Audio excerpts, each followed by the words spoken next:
Bismillahirrahmanirrahim. Assalamu alaikum. We are going to talk about sentences in this lesson. First of all, we will discuss what a sentence is. A sentence is a group of words that gives complete idea, that gives complete meaning. A sentence always starts with a capital letter and it must have a verb. Here are two things to notice about a sentence. First, that a sentence must have a verb. A sentence must always have a verb. We can say that if there is no verb in a sentence or if there is no verb in a text, it is not a sentence. It must be a phrase or something else.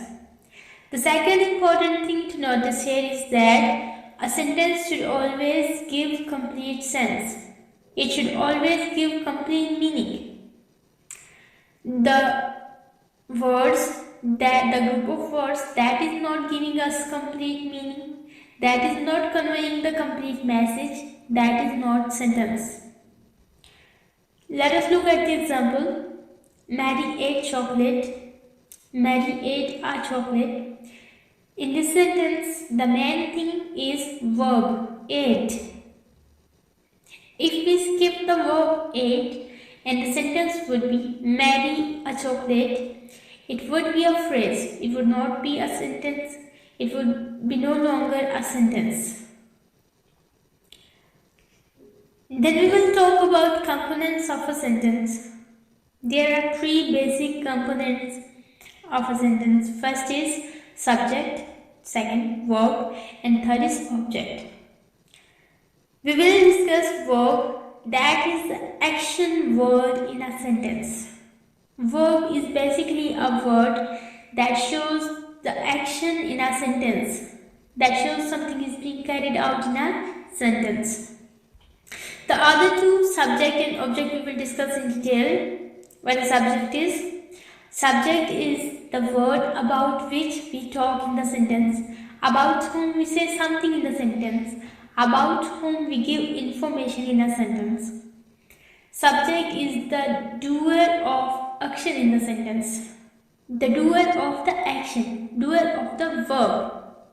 For example, the word lay egg. Here, laying eggs is the action that is being carried out, and who has done the action? The birds.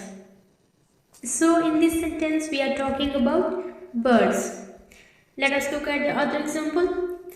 That is, Roger is selling the bike. There is a piece of information in this sentence that someone is selling the bike. Someone is selling the bike. So we will ask the question, who? We will ask ourselves, who is selling the bike? So answer to this, who is the subject. And we come to know that it is Roger who is selling the bike. It is Roger about whom we are talking, that he is selling a bike. So Roger is subject in this sentence. And the third example, she is drinking water. So we can say that someone is doing something here. Who is doing what? She is drinking water. What she is doing? Drinking water. And who is drinking water? She. So answer to this, who is a subject. What is your answer to the who? Who is drinking water? Yes, she. She is subject here. Now the next question is, what can possibly be a subject in a sentence? So, nouns or pronouns can be subject in a sentence. For example, the birds, they are noun. Roger, it is also a noun. She, this is pronoun. We have seen that nouns and pronouns function like a subject in a sentence. Here is one more thing to notice, that it is not necessary that a sentence have only one subject. It is possible that there could be more than one subject in a sentence. Let's talk about object now. What's an object? Object is the person or thing who is receiver of the action, to whom something is done, who is carrying the action, upon whom the subject is doing something. For example, the girl reads a book. In this sentence, the girl is doing something. What she is doing? She is reading. Who is reading? The girl. So answer to who is subject, but she is reading what? Answer to this word would be our object. So what she is reading? A book. Definitely a book. So this is an object. Mandy is driving a car. Who is driving? Mandy. So answer to who is subject. What she is doing? Driving. Driving is verb. And what she is driving? She is driving a car. She is driving a car. So the car is object in this sentence. The dog is eating meat. Who is eating meat? The dog.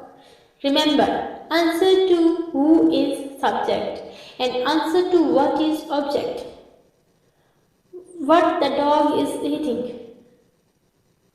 Meat. Meat is object. Come to exercise A. So you have got two exercises here, exercise A and exercise B respectively. In exercise A, you have got 6 sentences and the question is that complete the sentences by adding a subject. Look at the sentences 1 to 6. All of them are missing their subjects. What you are going to do now? Ask yourself who? Who is doing these things? Who is the doer of the action? Who has caught the thief? Who has broken the glass? Who is the doer? So answer to your who would be the subject and you are going to fill these exercises like who caught the thief. In my opinion, it's duty of a police officer to catch a thief. So the answer to exercise A, sentence number 1 is the police officer. The police officer caught the thief. You are going to do these 6 sentences one by one.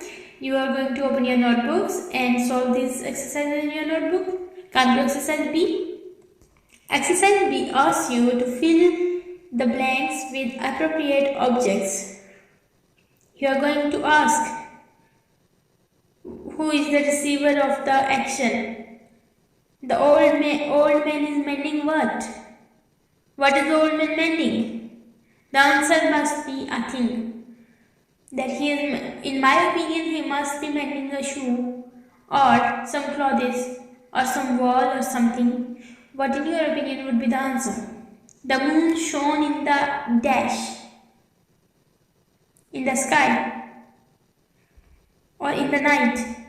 So you are going to complete these sentences one by one. Take a break, solve these exercises. Don't go to the next slide.